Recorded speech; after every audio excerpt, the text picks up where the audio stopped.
तो भाई कंटारा चैप्टर 1 आ चुकी है और मैं तुमको पहले ही बोल दूं, अगर तुमको लगा था कि 2022 वाली कंटारा फिल्म ही सबसे बढ़िया थी तो भाई प्रिपेयर हो जाओ, क्योंकि ये वाला पार्ट तुम्हारी एक्सपेक्टेशन से कहीं ज्यादा तुमको दे के जाता है।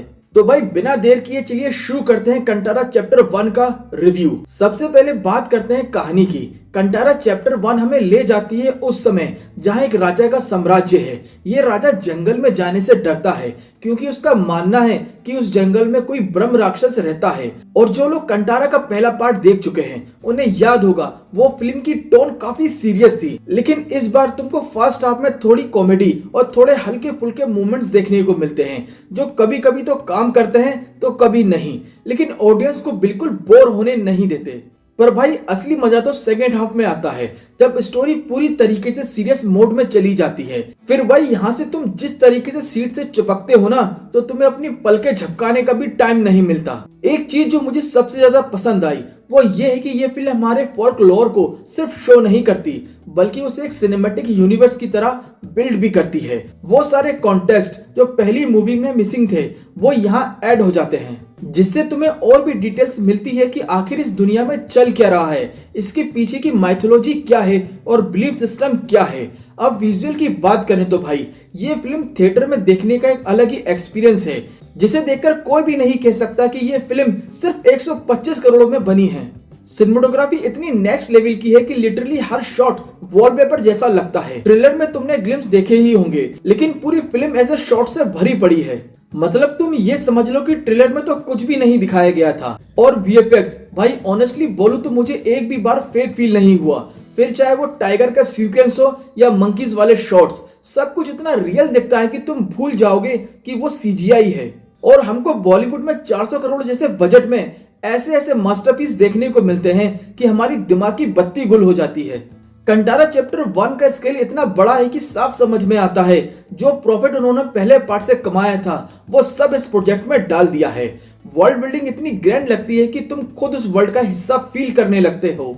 मतलब सिंपल शब्दों में कहूं तो ये सिर्फ एक मूवी नहीं है, ये एक विजुअल स्पिरिचुअल एक्सपीरियंस है। अब आते हैं परफॉर्मेंस पर। भाई ऋषभ शेट्टी के बारे में क्या ही बोलूं, ये इंसान अपने आप में एक एक्टिंग का पावर हाउस है। कंटारा 1 में तुमने देखा ही था कि उन्होंने देव का कैरेक्टर कैसे निभाया था, लेकिन यहाँ वो नेक्स्ट लेवल पर चले गए हैं।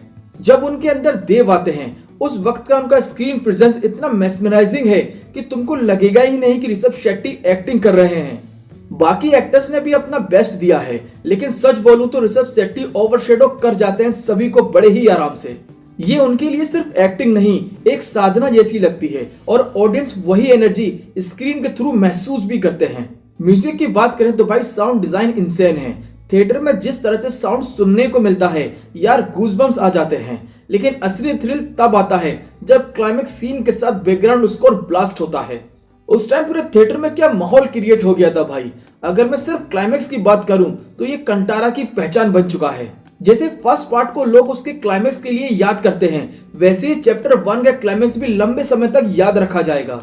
मैं कंटारा चैप्टर 1 को स्पॉइल नहीं करना चाहता, बस इतना समझ लो जो सस्पेंस तुमको देखने को मिलेगा वो अनएक्सपेक्टेड और शॉकिंग है, जो तुम्हारा दिल गार्डन गार्डन कर देगा। यहाँ ऋषभ शेट्टी का परफॉर्मेंस पीक पर पहुंच जाता है। उस सीन को देखकर लगेगा कि ये इंसान अपना सब कुछ उस पल में झोंक चुका है। अगर मुझे सिर्फ क्लाइमेक्स को रेटिंग देना होता तो मैं उसको 10 में से 10 नंबर देता। कंटारा चैप्टर 1 एक ऐसी फिल्म है जो सिर्फ थिएटर के लिए ही बनी है। अगर तुम सोच रहे हो कि मैं इस फिल्म को लैपटॉप या टीवी पर देखूंगा तो ऐसी गलती मत करना भाई, क्योंकि भाई थिएटर में उसका अलग ही मजा है। वो साउंड, वो विजुअल्स, वो स्पिरिचुअल कनेक्शन, सब कुछ बिग स्क्रीन पर महसूस होगा। तो दोस्तों ये था मेरा कंटारा चैप्टर 1 का ऑनेस्ट रिव्यू। अब तुम बताओ क्या तुमने फिल्म देखी है और उसका क्लाइमेक्स तुमको कैसा लगा? कमेंट सेक्शन में जरूर बताना और ऐसे ही ऑनेस्ट रिव्यू के लिए चैनल को सब्सक्राइब कर लो। मिलता हूं अगले वीडियो में। Till then bye.